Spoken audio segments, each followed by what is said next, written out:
Em entrevista há pouco à Rádio Arapuã de Sergipe, o presidente Jair Bolsonaro reafirmou a intenção de vetar o fundão eleitoral. Bolsonaro, vamos ouvi-lo. Nós temos 513 parlamentares. Quase metade integra os partidos ditos de centro. Se eu abandonar 200 e poucos parlamentares, vamos sobrar aí um pouco menos de 300 votos. Eu não tenho como aprovar nada no parlamento, muito menos proposta de emenda à Constituição. Então nós temos que nos aproximar do maior número de partidos que possam trazer apoio para a gente poder governar, poder ter voto dentro do parlamento. O Centrão é um nome pejorativo de vários partidos de centro. Tem sido úteis para nós aprovarmos muita coisa, como, por exemplo, nós devemos, está definido ainda, mandar uma proposta de emenda à Constituição para acertarmos a questão do Bolsa Família. Se eu não tiver apoio dos partidos de centro, o Bolsa Família não tem como ser reajustado agora para novembro e dezembro, que pretendemos dar um reajuste de aproximadamente 50% para o Bolsa Família.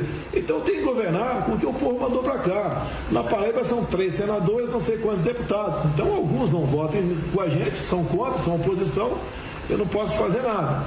Mas eu tenho que trabalhar com o que a Paraíba mandou para cá. Essa é a questão aí de apoio parlamentar. Bolsonaro revelou que muitos ministros têm manifestado a intenção de disputar as eleições de 2022, mas ressaltou que ainda não é hora de falar na disputa. Eu não quero precipitar aí o lançamento de candidaturas. Eu acho que está um pouco cedo para tratar desse assunto. Eu não disputei, eu não apoiei abertamente candidaturas pelo Brasil em 2020, porque primeiro que eu não tinha partido, ainda continuo sem partido. Vamos supor que eu apoie em Campina Grande o candidato X e tem um candidato Y parecido com ele. Nós poderíamos dividir aqui votos e alguém do outro lado, da extrema esquerda, que tem bastante aí no Nordeste, né, em Paraíba não é diferente, chegar com 30% dos votos e cada um de nós ficarmos aí com aproximadamente 20%. Então essa foi a estratégia que eu fiz e, por outro lado, eu preciso de apoio para governar o Brasil. Se eu começar a entrar em todo o Brasil em candidaturas no meio do meu mandato, eu ia arranjar muitos inimigos pelo Brasil. E eu tenho um compromisso de governar, fazer o melhor para o Brasil e não se miscuir muito na política. Por isso foi o meu afastamento da eleição de 2020. Agora, o ano que vem, outro ano, a gente vai estudar realmente essas possibilidades. Tem muitos parlamentares aí, senadores, nós estamos conversando, mas isso aí é depois do expediente nosso, nada de concreto ainda. O presidente ainda comentou a relação com o vice Hamilton Mourão, que se colocou à disposição para formar uma chapa com ele no ano que vem. A escolha do vice, meu, na última, foi muito em cima da hora, assim como a composição das bancadas, especial para deputado federal.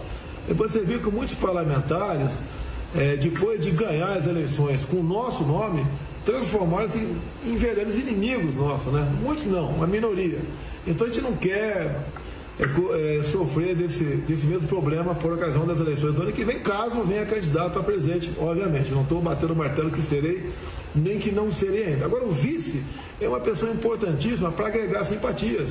Alguns falam que o bom vice, né, poderia ser de Minas Gerais, ou de um estado do Nordeste, ou uma mulher, ou outro perfil mais agregador pelo Brasil. Isso está no radar de qualquer candidatura majoritária no Brasil. No meu foi feito meio toque de caixa, mas o Mourão faz o seu trabalho, ele tem uma independência muito grande, por vezes aí atrapalha um pouco a gente, mas o vice é igual o cunhado, né? Você casa e tem que aturar o cunhado do teu lado, você não pode mandar o cunhado embora. Então, estamos com o Mourão sem grandes problemas, mas o cargo dele é muito importante para agregar aí, o cargo de vice é muito importante para angariar simpatias, quer seja na candidatura a presidente, governador ou prefeito. Questionado sobre a aproximação com o chamado Centrão, o presidente argumentou que o governo dele é muito diferente do que fizeram Lula e Dilma. Você falou Lula e Dilma. Eles distribuíram estatais por partidos políticos. A Petrobras, a diretoria da Petrobras, os Correios, o BNDES, Caixa Econômica, Banco do Brasil, nada disso é nas mãos de políticos no meu governo. Então, uma diferença enorme entre o que Lula e Dilma fizeram no passado e o que eu faço agora. Não é a mesma coisa. A gente busca, pelo entendimento, soluções para o problema do Brasil. Quando se fala de uma PEC aí para a gente corrigir o Bolsa Família, vai por essa articulação. Acredito que não tem a maior dificuldade em aprovar isso. E nós queremos apenas a paz, tranquilidade para a gente levar avante nossos projetos. Nada mais do que isso. Repito, uma diferença enorme de governos anteriores, onde loteavam ministérios estatais e bancos oficiais. Muito bem, Zé Maria, como é que você avalia aí as declarações do presidente Jair Bolsonaro, Zé Maria? São declarações importantes e a gente vê ali que ele, como sempre, né, fala tudo muito abertamente o que é uma novidade na política, porque antes o presidente ficava ali, não se definia, não, ele define, fala claramente. Primeiro, quanto ao apoio do Centrão, o presidente está fazendo política.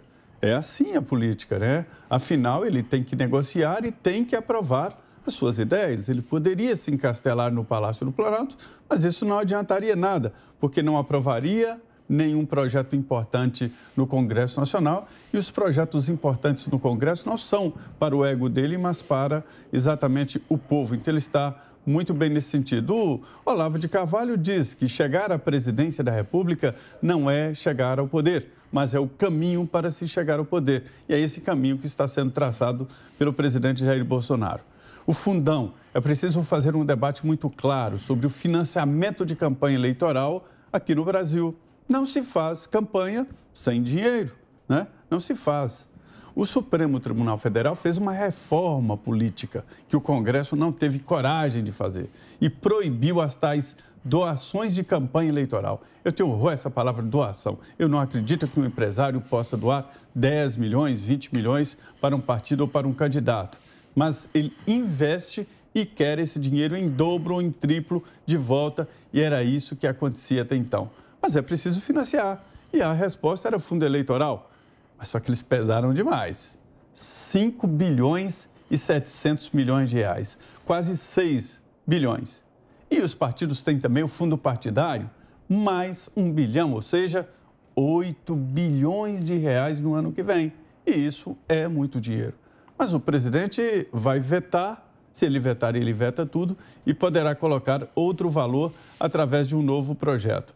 Sobre o partido político, ele tem que decidir, mas não é exatamente agora, né? Ele tem um tempo para isso, para qual partido vai. No Brasil, infelizmente, não se pode ser candidato sem o partido, a tal candidatura independente. Ele vai ter que optar por um partido político. Além de definir por um partido político, o presidente vai ter que definir ali uma linha, palanques regionais, né?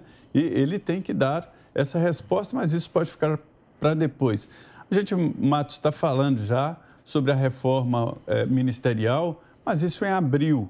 Vários ministros serão candidatos. Isso é um sinal de um governo forte. Os ministros acabam ficando fortes, né, e viáveis eleitoralmente. Alguns serão candidatos e sairão em abril do ano que vem.